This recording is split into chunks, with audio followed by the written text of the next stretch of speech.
دوسرے رکوع کی آیت ہے، اس کو امام صاحب نے دوسری رکعت میں پڑھا تھا۔ اس آیت میں دین اسلام کے ایک بہت بنیادی بات بیان کی ہے، بنیادی عقیدہ بیان کی ہے، جس پہ پورے اسلام کی عمارت کھڑی ہے۔ یہ عقیدہ اگر مسلمان میں نہ رہ جائے تو پورا کا پورا دین اسلام دھڑام سے زمین پہ آ جائے گا۔ اس کو سمجھنے کے لیے اس سورہ احزاب کی جو ابتدائی آیتیں ہیں ان کا مضمون ذہن میں رہنا چاہیے۔ احزاب حزب کی جمع ہے، حزب معنی جماعت، گروہ۔ احزاب کا معنی ہوا بہت سی جماعتیں، بہت سے گروہ۔ ہجرت کے 5ویں سال میں نبی اکرم صلی اللہ علیہ وسلم کو اور صحابہ کو تمام قبائل عرب کے متحدہ محاذ سے لڑنا پڑا تھا۔ نبی صلی اللہ علیہ وسلم جب مکہ میں تھے تب بھی مکہ کے کفار اور مشرکین دین کے باب میں آپ سے سمجھوتا کرنا چاہتے تھے۔ کیا سمجھوتا؟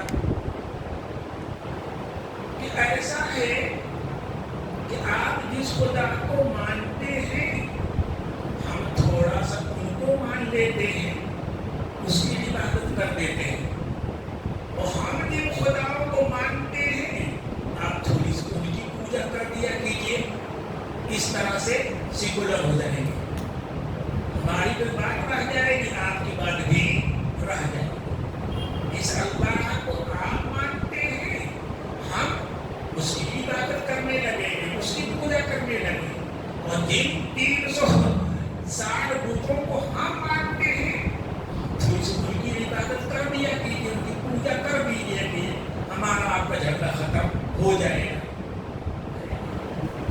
ظاہر ہے یہ بات ماننے کی نہیں تھی۔ آپ صلی اللہ علیہ وسلم مدینہ آ گئے، پھر قریش بار بار آپ کو حملہ کر کے مدینہ میں آپ کو اور صحابہ کو مٹانا چاہتے تھے، یا کم سے کم جھکانا چاہتے تھے کہ مجبور ہو کر سمجھوتا کریں، لیکن نہیں ہو سکا۔ ہر ایک میں انہیں منہ کی کھانی پڑی، ہار گئے۔ تو ایک طرف تو قریش نے کوشش کیا، مکہ کے کافروں نے، مشرکوں نے، جو آپ کا خاندان تھا، دوسرے طرف مدینہ میں جو یہود تھے، بنو نذیر، بنو قریظہ، خاص طور پہ بنو قریظہ، ان لوگوں نے، دونوں نے، مکہ کے قریش نے، مدینہ کے یہود بنو قریظہ نے پورے عرب میں گشت کی۔ بس عرب کے جتنے قبیلے تھے سب کو اس بات پہ آمادہ کیا کہ مدینہ کے رہنے والے نبی اور صحابہ پہ ایک ساتھ مل کر سب حملہ کریں، ایک محاذ بنا کر۔ پورے قبیلے عرب میں قریش کا دبدبہ تھا ہی ہے نا، وہ تو قریش کو پیر مانتے تھے پورے عرب کے لوگ، اس لیے سب نے ان کا ساتھ دیا، اور یہ سمجھا جاتا ہے کہ قریش سب سے مضبوط قبیلہ ہے، اس سے تو کوئی جیت ہی نہیں سکتا۔ اس لیے ادھر مدینہ کے بنو قریظہ نے، ادھر مکہ کے قریش نے تمام قبائل عرب کو مسلمانوں کے خلاف بھڑکایا اور ان کو یہ اپنے ساتھ لڑنے کے لیے آمادہ کر دیا۔ تو اب عرب کے چونکہ سارے قبیلے جمع ہو گئے تھے، سارے قبیلے جمع ہو گئے تھے، مل جل کر مدینے پہ حملہ کر رہے تھے۔ قرآن نے پیشن گوئی کی تھی، اللہ سَيُهْزَمُ الْجَمْعُ وَيُوَلُّونَ الدُّبُرَ۔ دو دن میں نے پیشن گوئی بیان کیا ہے نا، سَيُهْزَمُ الْجَمْعُ، یہ سارے جتھے توڑ دیے جائیں گے، اور وَيُوَلُّونَ الدُّبُرَ، اور پیٹھ پھیر کر بھاگو گے۔ قرآن نے یہ پیشن گوئی کی۔ بہرحال آئے اس وقت کیا سب کا ایک ہے کہ نبی جھوٹ جائے، ایک غلط بات پہ سمجھوتا کر لے، صاحب آئے مدینے کا پورا گھیراؤ کر لیا۔ نبی اکرم صلی اللہ علیہ وسلم نے حضرت سلمان فارسی کے مشورے سے مدینہ کی ایک جگہ جو کھلی ہوئی، تین طرف تو کھجور کے باغ تھے، اس میں سے آنے کا اندیشہ کم تھا، ایک جگہ کھلی ہوئی تھی تین طرف سے، تو آپ نے خندق کھود دی، باہر یہ آئے۔ قرآن کریم کی ابتدایات آپ نے سمجھا مجھے، بہرحال وہ آئے، شکست کھا کر ساری جماعتیں ٹوٹ گئی، منتشر ہو گئی، بکھر گئی۔ صحابہ رضی اللہ عنہم کی کل تعداد 1500 تھی، اور ان کی تعداد بعض روایتوں سے معلوم ہوتا ہے کہ 35,000 تھی، اور کچھ سے معلوم ہوتا ہے کہ 10,000 تھی۔ یہ 10,000 اور 35,000 منہ کی کھا کر چلے گئے۔ اس پر یہ آیت نازل ہوئی، اس سورہ کی ابتدائی آیت، یا ایھا النبی اتق اللہ، اے نبی جیسے اب تک اللہ سے آپ ڈرتے رہے ہیں، آئندہ بھی اللہ سے ڈرتے رہیے۔ وَلَا تُطِعِ الْكَافِرِينَ وَالْمُنَافِقِينَ، اور ان کافروں کی اور مدینے کے منافقین کی، یہود کی کسی کی کوئی بات مت مانیے، ہے نا؟ دین کے بات میں کوئی سمجھوتا نہیں ہے۔ ایسا نہیں ہو سکتا کہ کچھ ہم بت کی پوجا کر لیں، اللہ کی بھی کر لیں۔ ایسا نہیں ہو سکتا کہ غیر اللہ کے سامنے بھی ہم سر جھکا دیں، اللہ کے سامنے بھی ہم کیا سر جھکا دیں، نہیں۔ یہاں تو عبادت ہوگی صرف اس کی، یہ ممکن نہیں۔ اللہ پاک اس کے لیے فرماتے ہیں، اللہ پاک اس کے لیے فرماتے ہیں، یہ کیسے ہو سکتا ہے جب ہم نے کہا کہ خالق ایک ہے، پیدا کرنے والا، سب مخلوق ہے اس کے علاوہ، مالک ایک ہے، اس کے علاوہ سب مملوک ہیں، حاکم ایک ہے، مابقیہ سب محکوم ہیں، روزی دینے والا ایک ہے، باقی سب ایسے ہیں جو ان کی روزی کی محتاج ہے۔ ہمارا عقیدہ یہ اسلام سکھاتا ہے، معبود ایک ہے، باقی جتنے ہیں اس کے بندے ہیں، اس کی عبادت و بندگی کرنے والے ہیں، بس۔ اللہ پاک کہتے ہیں کہ جو تم بات کہہ رہے ہو سمجھوتا ہے نا، سوچو یہ ممکن ہے کیا؟ عقل میں آنے والی چیز نہیں ہے۔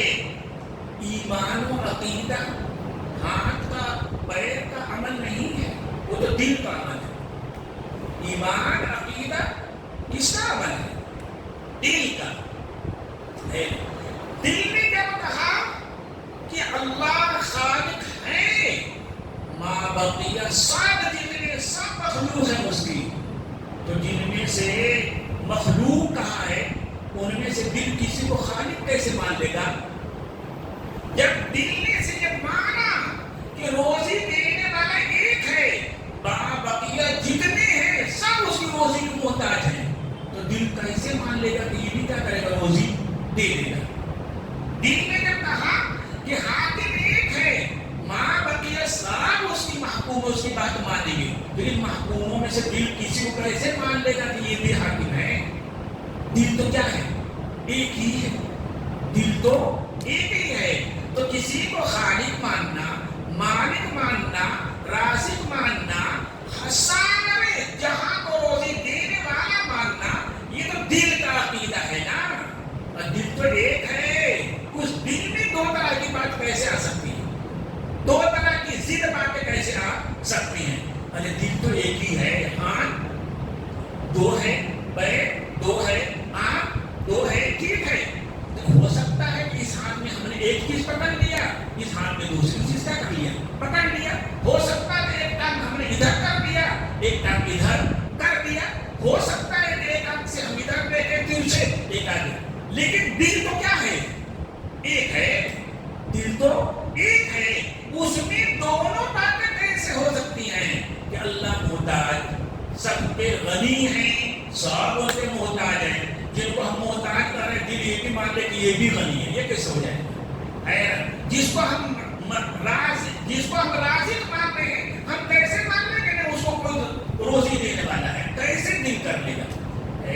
نبی اکرم اللہ پاک فرماتے ہیں ما جعل اللہ لرجل من قلبین فی جوفہ.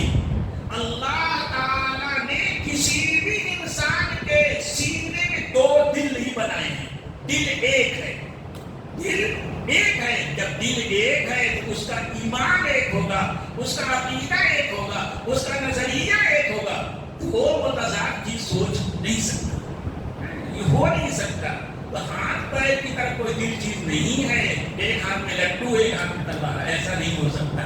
دل ایک ہے، اس کا عقیدہ ایک ہی رہے گا.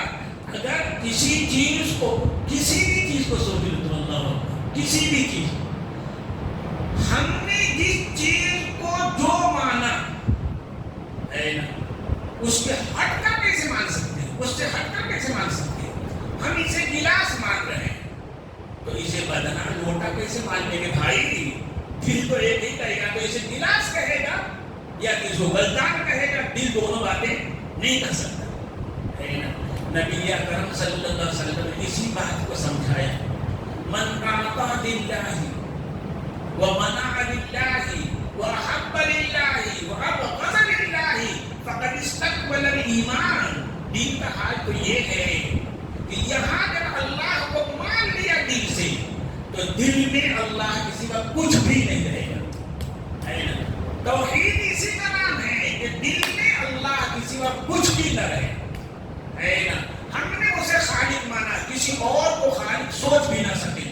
ہم نے اسے مالک مانا، کسی اور کے مالک ہونے کو سچ ہمارے دل میں آ نہ سکے. حضور نے فرمایا کہ من اعطى للہ، جس نے جو کچھ کسی کو دیا، کس لیے دیا؟ اللہ کے لیے. دل میں وہی ہے بس، اس کے علاوہ کوئی نہیں ہے. ومن منع شیئا ومن منع للہ، اور جس نے کسی چیز کو روک دیا، کس لیے روکا؟ اللہ کے لیے روکا. من حب للہ وابغض للہ، جس نے اللہ ہی کے لیے محبت کی. جس سے محبت کی؟ زمین سے محبت کی، ماں سے محبت کی، باپ سے محبت کی، خاندان سے محبت کی. جس نے بھی محبت کیا، بیوی سے محبت کی، لیکن کس کے لیے؟ صرف اللہ کے لیے، صرف اللہ کے لیے. ومن ابغض، اور جس نے نفرت کی، برے کام سے نفرت کی، برا کرنے والے سے نفرت کی، للہ فقد استکمل الایمان، اب ایمان کا پورا ہو گیا، مکمل ہو گیا. تو دل میں اللہ کے سوا کوئی اور سما نہیں سکتا. اگر سچا مومن ہے تو اس کو قرآن کہہ رہا ہے کہ محمد سے تعالیٰ سمجھوتا کر لیں. کیسے ہو سکتا ہے؟ دل نے جسے خالق مانا ہے اسے مخلوق کیسے مان لے؟ دل نے جسے مخلوق مانا ہے اسے خالق کیسے مان لے؟ دل نے جسے رحمان مانا ہے اسے غضبناک کیسے مان لے؟ نہیں، ایسا کیسے ہو جائے گا؟ ہے نا. دل دو نہیں ہے، ایک ہی ہے. اس لیے دل سے اٹھنے والے ایمان و عقیدہ ایک رہے گا. دو متضاد عقیدہ ہو نہیں سکتا. ایک بات تو یہ نہیں. اس میں دوسری چیز آگے اللہ پاک نے عربوں میں دو غلط رواج تھا. کیا تھا؟ دو غلط رواج تھا. اس آیت کا تعلق اسی سے. دو غلط رواج تھا. کیا؟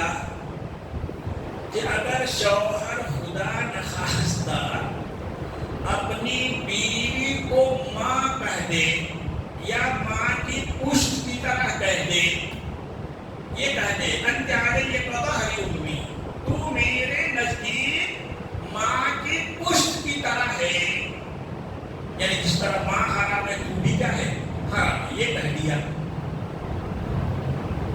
تو عرب کہتے تھے کہ اس کہنے کے بعد وہ بیوی ماں بن گئی، اس کہنے کے بعد وہ جس سے نکاح کیا تھا جو بیوی تھی، بیوی سے اگر یہ جملہ کہہ دیا تو اب وہ ماں بن گئی، جس طرح ماں حرام ہے ہمیشہ کے لیے یہ بھی کیا ہو گئی حرام ہو گئی۔ ایک رواج اور رسم ان کے یہاں یہ تھا، قرآن کہتا ہے نہیں جن عورتوں سے تم نے، جن عورتوں کو تم نے ماں اور ماں کی پشت، ماں کی ران کی طرح کہہ دیا، ماں وہ تمہاری ماں نہیں ہو گئی، تمہاری ماں نہیں ہو گئی۔ کتنی غلط سوچ ہے، ایک جملہ تم نے بول دیا اور اس کی وجہ سے کیا بن گئی ماں بن گئی، ابھی تو بیوی تھی ابھی کیا بن گئی ماں بن گئی۔ سمجھ میں ان امہاتکم الا اللائی ولدنہم، ماں تو بس وہ ہے جس کے پیٹ سے تم نکلے ہو، بس جس نے تم کو جنا ہے، جس کے پیٹ سے نکلے ہو وہ تمہاری ماں ہے۔ باپ وہ ہے جس کے نطفے سے تو بنا ہے، بس جس کے نطفے سے تو بنا ہے وہ باپ، جس عورت کے پیٹ سے نکلا ہے وہ تمہاری کیا ہے ماں ہے، بس ہے نا۔ تمہارے کہہ دینے سے کوئی باپ نہیں ہو جائے گا، ہے نا، تمہارے کہہ دینے سے کوئی ماں کوئی بن نہیں جائے گی۔ یہ باپ ماں بھائی بہن یہ سارے رشتے اللہ کے پاس سے برقرار آتے ہیں، انسانوں کے بنانے کے رشتے نہیں ہیں یہ۔ آگے قرآن کہتا ہے عربوں میں ایک رواج تو یہ تھا چلن، قرآن نے ترغیب کی نہیں، جس بیوی کو تم نے ماں کہہ دیا، ماں کے پشت کی طرح کہہ دیا، ماں کے ران کی طرح کہہ دیا، اس کہنے سے ماں نہیں ہو جائے گی، لیکن تم نے گندی بات کہی ہے، گناہ کی بات کہی ہے، جھوٹ بولا ہے نا۔ اب جب تک تو کفارہ نہیں دے دے گا اس بیوی کے پاس جا نہیں سکتا، کفارہ غلام ہے تو آزاد کر، وہ نہیں ہے تو 2 مہینے کا لگاتار روزہ رکھ، اور وہ بھی نہیں کر سکتا تو 60 مسکین کو کھانا کھلا، تب جا کے بیوی کے پاس تو جا سکتا ہے، اس کے بغیر جا نہیں سکتا۔ تمہارے جھوٹ بولنے کی یہ سزا اللہ پاک یہ کہتے ہیں۔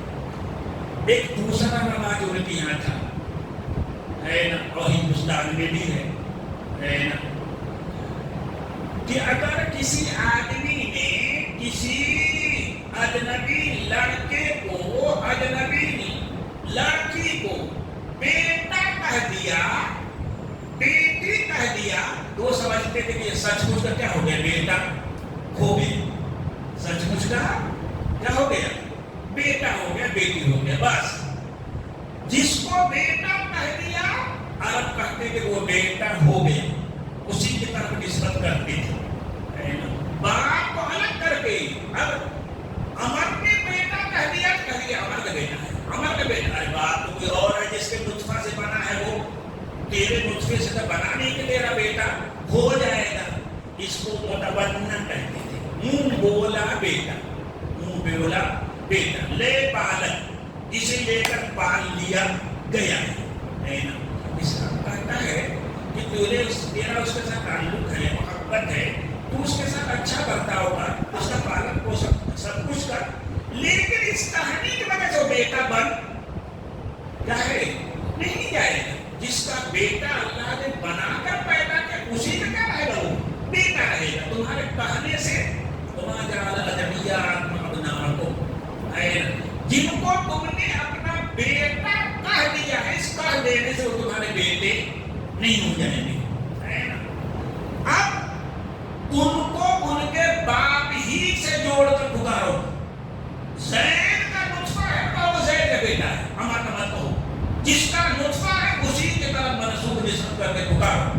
اللہ پاک نے یہ حکم دے دیا۔ اب اور آیت پہ ہم آتے ہیں، آیت کا تعلق اسی سے، آیت کا تعلق اسی سے کیا کہ نبی اکرم صلی اللہ علیہ وسلم نے بھی مکہ میں شخص کو اپنا بیٹا کہا تھا، اپنا بیٹا کیا تھا کہا تھا، ہوا یہ تھا کہ زید بچپنے میں قید کر کے قید ہو گئے تھے، اپنے ماں باپ سے الگ ہو گئے تھے، پھر لوگوں نے لا کر ان کو مکہ میں بیچ دیا تھا، ان کو غلام بنا لیا گیا تھا۔ نبی اکرم صلی اللہ علیہ وسلم کی خدمت میں تھے، خدیجہ نے ان کو آپ کی خدمت کے لیے وقف کیا تو انہوں نے خریدا تھا انہیں، پھر بعد میں تھوڑے جب بڑے ہو گئے تو ان کے گھر والے خاندان کے لوگ تلاش کرتے کرتے مکہ میں آ گئے، تلاش کرتے کرتے کہاں آ گئے؟ مکے میں آ گئے۔ انہوں نے انہیں پہچان بھی لیا کہ یہ تو ہمارے خاندان کا لڑکا ہے، باپ نے پہچان لیا کہ یہ تو میرا بیٹا ہے نا۔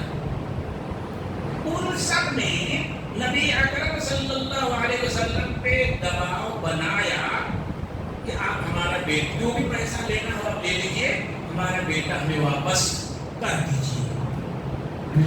کوئی پیسہ نہیں چاہیے، کوئی پیسہ نہیں چاہیے، زید اگر جانا چاہے تو جا سکتے ہیں آپ کے ساتھ، میری طرف سے کوئی رکاوٹ نہیں۔ خاندان والے بڑے خوش ہوئے، ماں باپ بھی بڑے خوش ہوئے، واہ یہ تو ہمارا بیٹا ہے، ہمارے خاندان کا ہے، بولا دوڑا دوڑا ہمارے ساتھ چلا جائے گا۔ اب ان لوگوں نے زید کو بلایا اور ماں پیار گلاب سب کر کے پوچھا کہ بیٹا ہمارے ساتھ چلو، ہے نا، تمہارے مالک محمد نے ہمیں اختیار دے دیا، تمہیں اختیار دیا کہ آپ ہمارے ساتھ چلنا چاہتے ہو چلو، اور ہم تو تمہارے باپ ہے، تمہاری امی ہے، یہ تمہارا بھائی ہے، یہ فلاں فلاں، اب چلو ہمارے ساتھ۔ زید نے نبی اکرم صلی اللہ علیہ وسلم کے سر پہ ہاتھ رکھ کے کہا کہ میں تو انہی کے ساتھ رہوں گا، میں تو انہی کے ساتھ رہوں گا، ہے نا۔ لوگ لاکھ سمجھا کر اگر نہیں میں انہی کے ساتھ رہوں گا، ہے نا۔ نبی اکرم صلی اللہ علیہ وسلم کو جوش آیا، ہاتھ پکڑا اور لے جا کے حرم میں اعلان کیا کہ آج سے یہ زید میرے بیٹے ہیں۔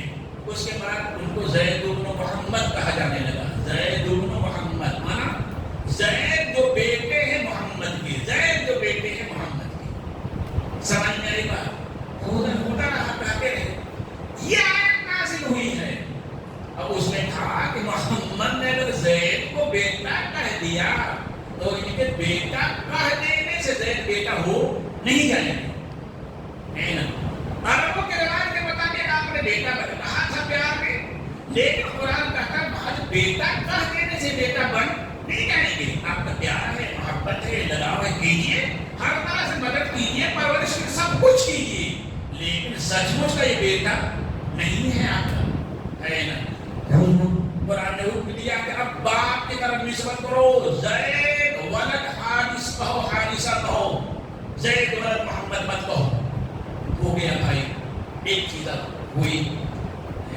قرآن کہتا ہے ما کان محمد ابا احد من رجالکم، تمہارے مردوں میں سے کسی کے محمد باپ نہیں ہے، زید ہی نہیں، تمہارے جتنے مرد ہیں ان میں سے کسی کے محمد باپ نہیں ہے۔ سمجھنا چاہیے کہ نبی اکرم صلی اللہ علیہ وسلم کے کم سے کم 3 لڑکے پیدا ہوئے، کم سے کم کتنے؟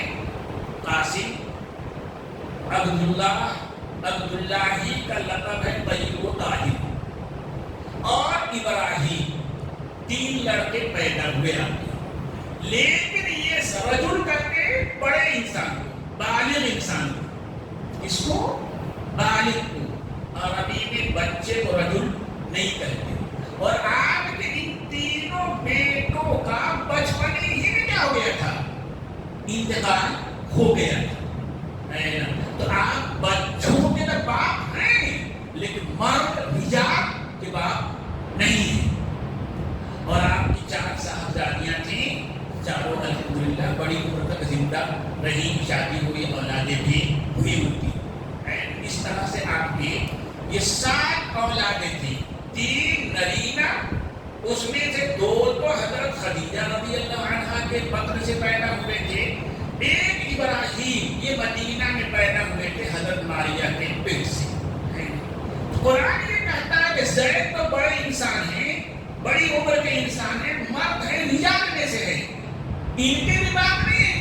کسی بھی مرد کے محمد صلی اللہ علیہ وسلم باپ نہیں. ایک ٹکڑا تو یہ ہو گیا. دوسرا حضور نے زید سے اپنی پھوپھی زاد بہن زینب کا نکاح کیا تھا. کس کا؟ اپنی پھوپھی زاد بہن زینب کا کیا کیا تھا؟ حضور نے کس سے نکاح کر دیا تھا؟ زید سے. لیکن اب اللہ پاک کی قدرت بھائی، اللہ پاک کی قدرت ہے نا. اللہ پاک اس خیال کو، اس رسم بد کو جڑ سے ختم کرنا چاہتے ہیں کہ جس کو تم نے منہ سے بیٹا کہہ دیا، بیٹا کہنے سے ہو نہیں جائے گا، ہے نا. تو جب وہ بیٹا نہیں رہے گا تو اس کی بیوی جو ہے تمہاری بہو بھی نہیں رہے گی، تو اس کا سسر بھی نہیں رہے گا، خسر بھی نہیں رہے گا. صرف اعلان کر دینے سے ذہنوں سے یہ چیز نکل نہیں سکتی ہے. صدیوں سے دل میں پڑی ہوئی ہے بات، کیسے نکل جاتی صرف اعلان کر دینے سے. اللہ پاک نے یہ کیا کہ ایسا ہوا کہ اللہ پاک جو کرنا چاہتے اس کے لیے سبب پیدا کر دیتے خود ہی. زید میں اور زینب میں ناچاہتی رہنے لگی، بگاڑ رہنے لگی. نہ زید ان کے ساتھ رہنے، زینب زید کے ساتھ رہنے کے لیے تیار نہیں تھی، ہے نا. زید حضور سے مشورہ کرتے رہے کہ اللہ کا رسول ہے نا، وہ زینب تو میرے ساتھ رہنا نہیں چاہتی. آپ نے فرمایا کہ دیکھو میں نے تمہارا ان سے نکاح کیا ہے، تم کو اللہ پاک نے ایمان دیا ہے، تم صبر کرو، ان کو رکھو اپنے ایسا پاس، ہے نا. لیکن بات بڑھتے بڑھتے بڑھ گئی یہاں تک کہ زید اور زینب میں طلاق ہو گئی. زینب کو چھوڑ دیا، عدت وغیرہ پوری ہو گئی. اب اللہ پاک کو یہ رسم دل و دماغ سے نکالنا ہے لوگوں کے. اللہ پاک نے عرش ہی سے زینب کا نکاح حضور سے کر دیا. اللہ کے رسول نے نہیں کیا. ان زوجنا کہا ہے نا، ہم نے زینب کا نکاح آپ سے کر دیا. آپ کو زینب کہا کرتے تھے کہ ساری بیویوں کا نکاح تو زمین پہ ہے، انسانوں نے پڑھایا ہے، لیکن میرا نکاح عرش پہ ہوا ہے. اللہ پاک نے میرا نکاح کیا ہے، پڑھایا ہے. یہ فضیلت تھی. اب ظاہر ہے کہ اب کسی کے دل دماغ میں ہو نہیں سکتا تھا کہ جو غیر کا بیٹا ہے ہمارے کہنے سے بیٹا ہو جائے گا اور اس کی بیوی ہمارے لیے حرام ہو جائے گی. نہیں، اللہ نے کر کے دکھا دیا. کوشش قرآن کا ماں کا محمد صلی اللہ علیہ وسلم تمہارے بڑے انسانوں میں سے، بالغ مردوں میں سے کسی کے باپ نہیں ہیں. یہ تو بچیوں کے باپ ہیں، چھوٹے چھوٹے بچوں کے باپ ہیں، بڑے انسان کے باپ یہ نہیں ہے، زید کے باپ بھی نہیں ہے. اب اس پر اب آگے سنو کیا ہوا. اللہ اکبر. آگے سنو کیا ہوا. اس پر قریش کافر لوگ کہنے لگے کہ چلو محمد کا جو کوئی لڑکا نہیں ہے، بڑا لڑکا نہیں ہے، تو محمد کا انتقال ہو جائے گا، ایک دن مریں گے، ہر انسان کی طرح بھی انتقال کر جائیں گے، تو ہمارا ان کا جھگڑا ختم ہو جائے گا. وہ جائیں گے، ان کی نبوت انہیں کے ساتھ چلی جائے گی. ارے پہلے نبی جتنے آئے وہ نبی بنے، وہ ان کا انتقال ہو گیا تو اکثر و بیشتر ان کے بیٹوں میں سے جو تھے وہ نبی بن گئے. ابراہیم کا انتقال ہوا تو ان کے بیٹے اسحاق اور اسماعیل نبی بنے. اسحاق کا انتقال ہوا تو ان کے بیٹے یعقوب نبی بن گئے. یعقوب کا انتقال ہوا تو ان کے بیٹے یوسف نبی بن گئے. محمد کے تو جڑ ہی کٹ گئی ہے. ان کا انتقال ہوا، ان کی نبوت ختم. ان کا انتقال ہوا، ان کی نبوت کیا ہے؟ ختم. اس کے بعد ہمارا راج ہوگا، ہم جو چاہیں گے کریں گے. قرآن کریم کہتا ہے وَلَٰكِنْ خَاتَمَ النَّبِيِّينَ. محمد کسی کے باپ نہیں ہیں. جب باپ نہیں ہے تو ان کے بعد ان کا نہ کوئی بیٹا رہے گا نہ ان کا کوئی نبی بنے گا. لیکن یہ آخری نبی ہے، ان کی نبوت ہمیشہ باقی رہے گی. یہ کیا ہے؟ آخری نبی ہے. اب ان کی نبوت قیامت تک باقی رہے گی.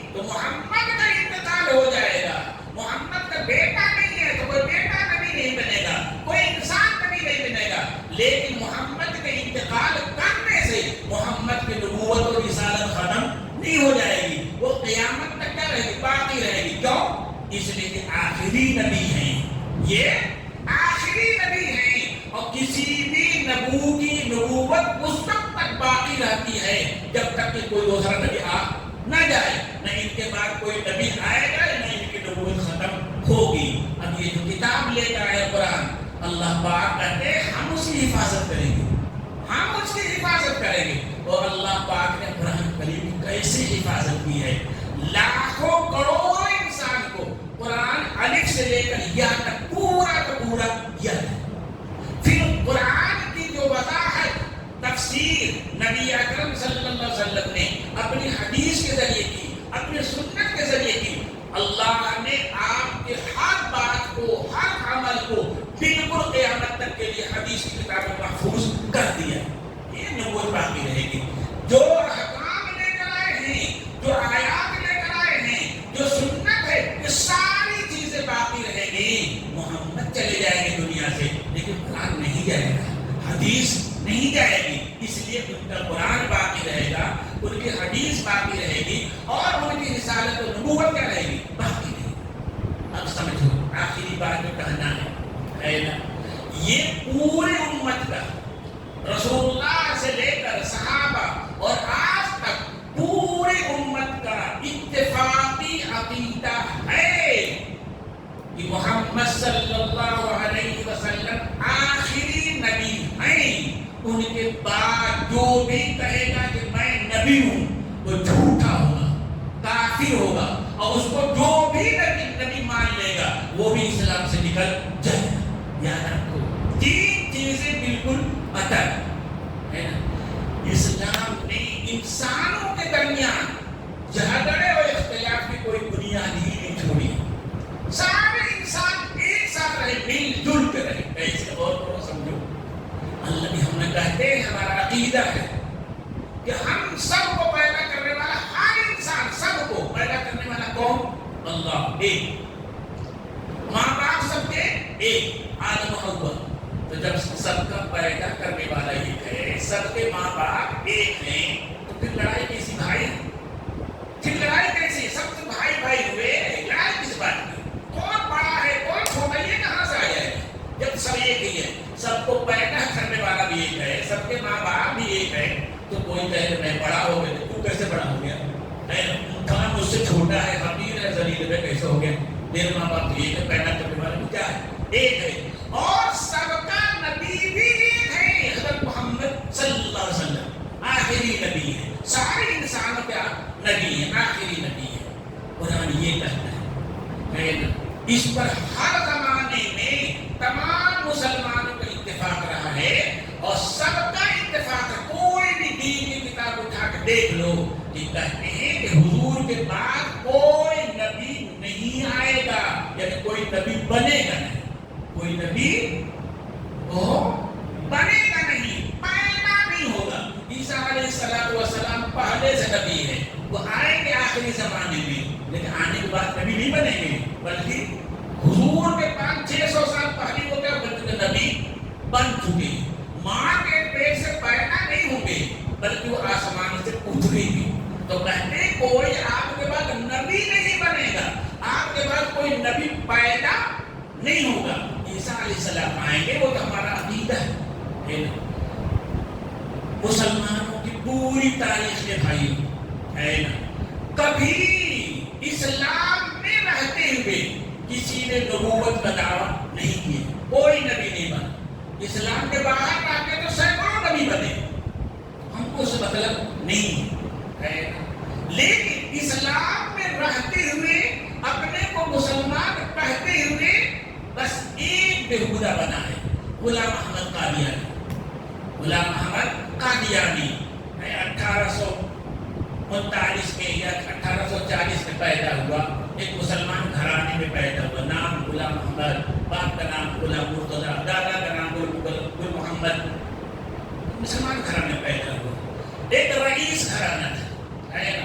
800 گاؤں سلطنت مغلیہ نے اسے دیے تھے، اس کے خاندان والوں کو، اس کی زمینداری میں. لیکن سب چھینتے چھینتے ختم ہو گئے تھے. یہ بگڑا ہوا رئیس ہے نا. پہلے تو بڑا ظاہر ہوا مسلمانوں کا ہمدرد بن کر کے یہود عیسائیوں سے یہودیوں سے مناظرہ کرتا رہا، کتابیں لکھتا رہا، بعد میں چل کر انگریزوں کا ایجنٹ بن گیا ہے نا۔ ان کو تلاش تھی کہ مسلمانوں کو کیسے پست کیا جائے، تو ان کو ہوا کہ مسلمان جو ہے نا یہ نبی کو بہت مانتے ہیں، ایک نبی بنا دو بس اس کے پیچھے سب ہو لیں گے ہے نا۔ تو انہوں نے تلاش کیا تو اس کو یہی ملا ہے نا، الو کا بات سمجھ میں آئی بات ہوا ہے نا۔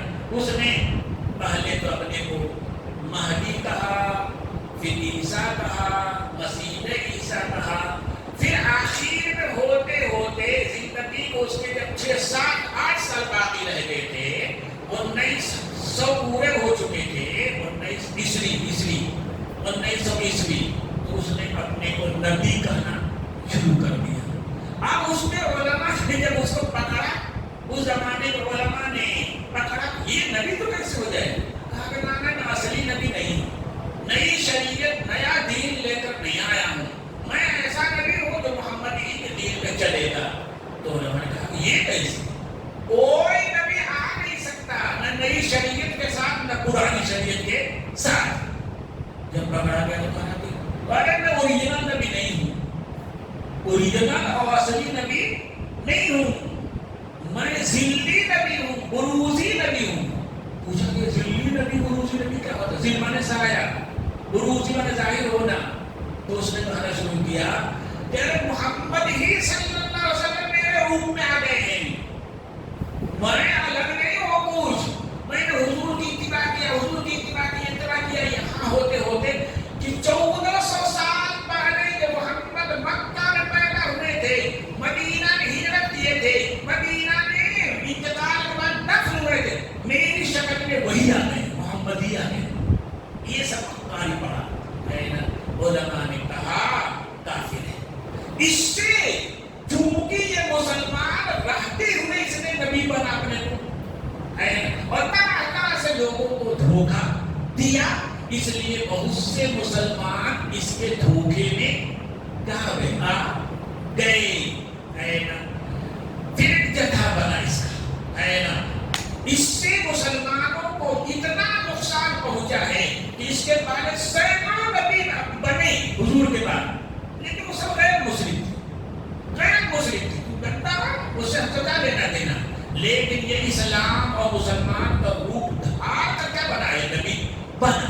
نتیجہ نکلا کہ بہت سے مسلمان ہے اس کی گمراہی میں آ گئے ہے نا، اور الگ الگ کبھی کہتا نبی ہوں، کبھی کہتا نہیں ہوں، کبھی نہیں ہوں۔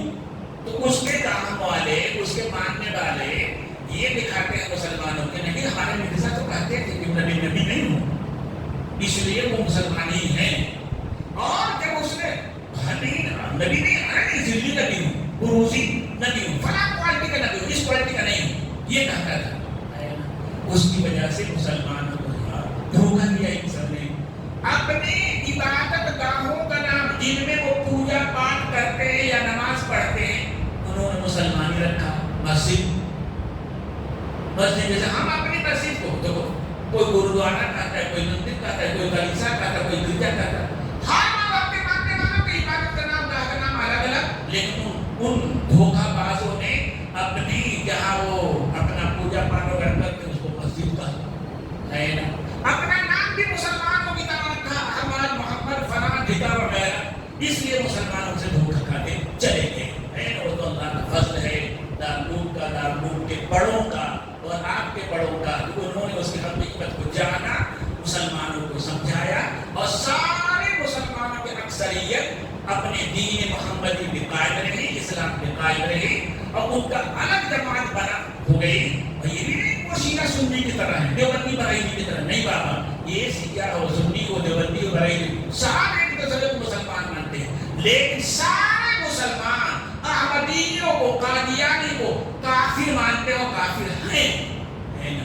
سنا ہے کچھ لوگ 2-4 دن پہلے دیوبند آپ کے بھی رہی تھی، کچھ لوگ بڑے عالم آئے تھے میرے پاس، اور انہوں نے فرمایا کہ بنگلور کے بعد علاقے میں بھی یہ سبھی گمراہی پھیل، ان کا ایک چیز ہے، ان کے پاس دولت بہت بے پناہ دولت، ان مسلمان بیچاروں میں غربت، اسی دولت کو اپنے کافرانہ دین کے لیے وسیلہ و ذریعہ بناتے ہیں. مسلمانوں کا اسپتال کے نام پر کچھ دے دیں گے، کالج کے نام پر کچھ دے دیں گے، غریب مسلمان گھر بنا دیں گے. انسان کا دنیا دے کر کے دین کا ایمان کا سودا یہ کرتے ہیں. مسلمانوں کو چوکنا رہنا چاہیے اور سارے مسلمانوں کو جس محلے میں بھی ہوں چوکنا رہنا چاہیے. جہاں دین اسلام سے پھیرنے والی جماعتیں پیدا ہو، اپنے یہاں کچھ کم خرچ کرو، ان علاقوں میں خرچ کرو، ان میں محنت کرو، وہاں مسجدیں بناؤ، مکتب بناؤ، صحیح